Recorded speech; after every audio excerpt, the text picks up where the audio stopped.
There's a version of you that nobody ever sees. Not your friends, not your family, not the people who think they know you best. And here's the strange part. You don't show that version on purpose. You've gotten so good at hiding it. You've turned concealment into an art form, an unconscious, effortless daily performance that you put on before you even brush your teeth. You walk into a room, you scan it, you adjust. Not your outfit, not your posture. You adjust you. You soften certain edges, you inflate others. You decide in about 4 seconds, without consciously deciding at all, who you're going to be in this room, for these people, in this moment. And nobody notices, because you've been doing it your whole life. But here's what I want you to sit with for the next few minutes. What if the thing you call confidence, the version of you that walks in calm, that doesn't flinch, that never lets them see you sweat, what if that isn't confidence? What if it's survival? And what if the 3 laws you built to protect yourself are quietly costing you something you don't even have a name for yet? Stay with that, because I'm not going to give you a list of tips. I'm not going to tell you to stand in a power pose or fake it till you make it. I'm going to show you the psychological architecture underneath your silence. And by the end of this, something is going to click. Something you felt for years, but never had words for.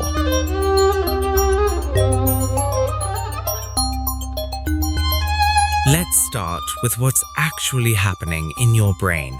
When you were young, and I mean young, maybe 5, maybe 9, maybe 13, something happened. It wasn't necessarily dramatic. Nobody has to have had a catastrophic childhood for this to apply to you. Maybe you cried once and someone laughed. Maybe you shared something you were proud of and it was dismissed. Maybe you needed comfort and the room went quiet. And your nervous system, which is extraordinarily intelligent, by the way, made a calculation. Showing this part of me equals danger. That's it. That's the whole equation. Psychologists call this emotional suppression, the learned behavior of inhibiting emotional expression to avoid a social threat. And the key word there is learned. You weren't born hiding. You were taught to hide by an environment that made vulnerability feel like a liability. Then there's the second mechanism at work, the social threat response. Your amygdala, the brain's threat detection center, doesn't distinguish clearly between physical danger and social rejection. Being laughed at activates the same neurological alarm system as being chased by a predator. So, when you learned that showing weakness got you hurt, your brain filed emotional exposure under the same category as life-threatening risk. It's not irrational, it's actually brilliant. But here's the reframe that changes everything. The armor worked. It worked. Back then, in that environment, with those people, with that version of you, hiding your insecurities was the correct move. It was the thing that kept you safe. The problem isn't that you built the armor. The problem is that you're still wearing it in rooms where there's no war. And this is where the third concept becomes the most important: identity fusion. Over time, the mask and the face start to feel like the same thing. The coping strategy becomes the personality. The armor becomes the self. And suddenly, you're not hiding your insecurities because you're afraid. You're hiding them because you no longer know who you'd be without the hiding. That's not a flaw, that's adaptation. But adaptation has a cost.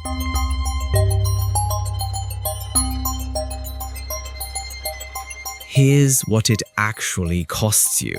Every time someone asks, "How are you?" and you say, "Good," you pay a small tax. Every time you laugh something off that actually hurt, you pay. Every time you sit in a conversation nodding, performing okayness, while underneath something is aching to be acknowledged, you pay. And I know you think the currency is pride or dignity or control, but the currency is intimacy. Every performance of strength at the expense of truth creates distance, not dramatic, visible distance, subtle distance. The kind where someone can love you deeply and still not quite reach you, where you can be surrounded by people and feel quietly, inexplicably alone. The philosopher Albert Camus once wrote, "The absurd is the confrontation between human need and the unreasonable silence of the world." Here is your absurdity. You need to be known, genuinely, fully known. But every defense mechanism you built to survive, every law of hidden confidence you live by, makes the very thing you need more and more impossible. You became strong so nobody could hurt you, but you also became untouchable. And untouchable isn't safety. Untouchable is a different kind of lonely. And there's a deeper wound underneath this, one that doesn't get talked about enough. When you spend years performing confidence, when you train yourself to never let them see the doubt, the fear, the shame, you start to believe your own performance. You start to think, maybe I shouldn't feel this way.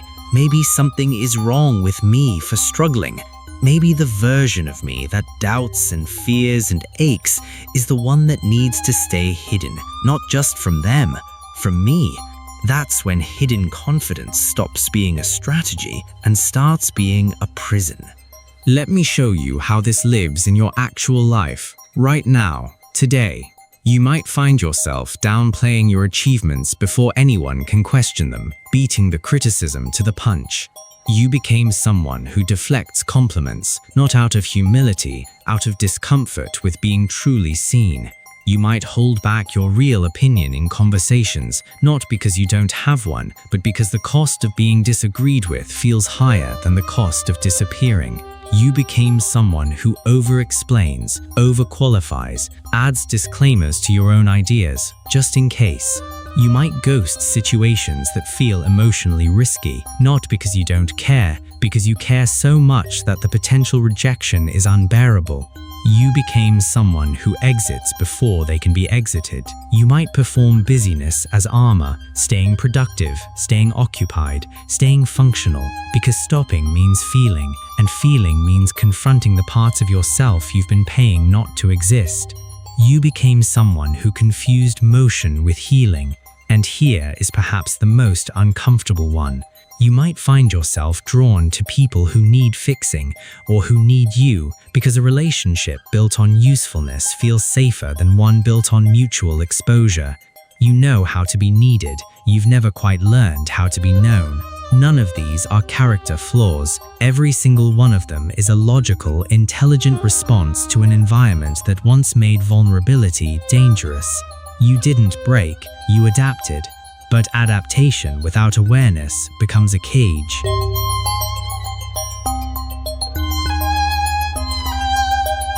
So what do you do with this? Not fix it, not perform the opposite. Begin to witness it. The first law of real confidence, not hidden confidence, not armored confidence, but actual confidence, is awareness without judgment. Start noticing when you perform. Not to stop yourself, just to see it. There I go again, adjusting, protecting. That noticing alone begins to loosen something. The second law is what psychologists call inner child reparenting. And I know that phrase can sound abstract, but here's what it actually means in practice. Find the moment, the earliest version you can remember of learning that vulnerability was dangerous. Picture that younger you, not with pity, but with recognition, and ask, what did they need that they didn't get? Safety. They needed safety. And here's the profound truth. You are the only person who can give it to them now, not a relationship, not an achievement, not external validation. You, the grown version, can create the internal environment where the scared, striving, armored younger you finally feels safe enough to put it down. That doesn't happen in a day, but it begins with one honest moment. The third law is boundaries from values, not fear. Right now, many of your limits are fear-based. You protect yourself because exposure hurts. Start building boundaries from what you actually value. I value honesty. I value depth. I value peace. What do you let in and what do you keep out based on those things, not based on who might hurt you? That's the shift from armor to architecture. And the final quiet truth, the one that holds all three together.